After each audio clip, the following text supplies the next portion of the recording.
মারণব্যাধি নিশ্চিত, তারপরেও রাজধানীর মানুষের বর্জ্য ব্যবস্থাপনা সহজ করতে কাজ করছে অসংখ্য শিশু। পূর্ণবয়স্কদের চেয়ে তাদের দুরারোগ্য ব্যাধিতে আক্রান্ত হওয়ার সংখ্যা দ্বিগুণ। 15 বছরের কম বয়স্কদের এই কাজ করা নিষিদ্ধ হলেও সেদিকে নজর নেই ঢাকা সিটি কর্পোরেশনের। এমনকি কত শিশু কাজ করছে সে সংখ্যাও জানা নেই তাদের।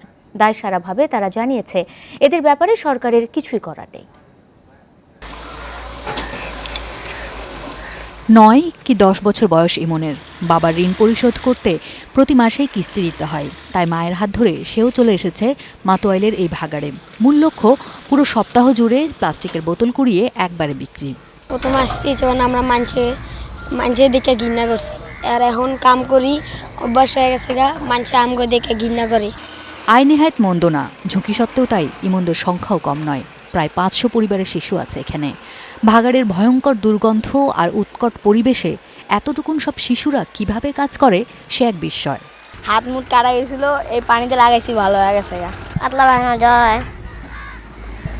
আর কি হয়? আর দেখ না। আর কে আসে তোমার সাথে? মা আমার বোনে। তাদেরও এরকম হয়, পেট খারাপ হয়? হ্যাঁ, খাড়া যায়, হাতটা সুই সান্দায় কাজ দিয়ে হাত খাড়া দিয়ে কাটা গেছে। কত হাত খাড়া দিয়ে অনেক রক্ত বয়ে যায় শরীর থেকে। প্রমাণও মিলল এই কথার। শত শত ক্ষতের চিহ্ন শরীরের বিভিন্ন জায়গায়।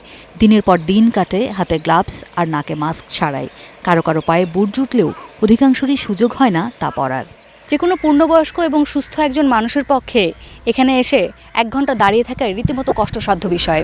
সেখানে দিনের পর দিন ঘন্টার পর ঘন্টা কাজ করা সেটা এক বিরাট চ্যালেঞ্জের বিষয়। অথচ ইমন, শাহরিয়ার, ইব্রাহিম এদের মতো অনেক ছোট ছোট শিশু এখানে দিনের পর দিন, বছরের পর বছর কাজ করে যাচ্ছে নির্বিঘ্নে।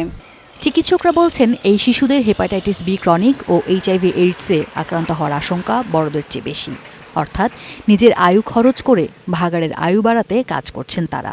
এই ভাইরাসগুলোর প্রায় কোনোটাই কোনো অ্যাকিউট ইফেক্ট তৈরি করে না, যে আপনার শরীরে ঢুকলো 10 দিন বা 15 দিনের মধ্যে আপনি জন্ডিস নিয়ে আসবেন, নট নেসেসারিলি। এই বাচ্চাটাই হয়তো 15 বছর পরে, যখন তার বয়স 30 বা 35, তখন হঠাৎ করে একদম সিরোসিস অফ দ্য লিভার বা ক্রনিক লিভার ডিজিজ নিয়ে প্রেজেন্ট করতে পারে। রাজধানীর প্রায় 2 কোটি মানুষের বর্জ্য জড়ো হয় মাতোয়াইলে। সিটি কর্পোরেশন বলছে শিশুদের স্বাস্থ্য ঝুঁকির কথা তারাও জানেন, অথচ এটা জানেন না যে কত শিশু কাজ করে সেখানে। বলি যে 15 বছরের নিচে ওইখানে কেউ কাজ করতে পারবে না, কিন্তু বাস্তবতা হলো যে আমাদের যেহেতু ল্যান্ডফিলের চতুর্দিকে কোনো বাউন্ডারি নেই, তারা কোনো না কোনোভাবে চলে আসে। আসলে সিটি কর্পোরেশনের পক্ষ থেকে কতটুকু এই ব্যাপারে সহযোগিতা করা সম্ভব আমি জানি না।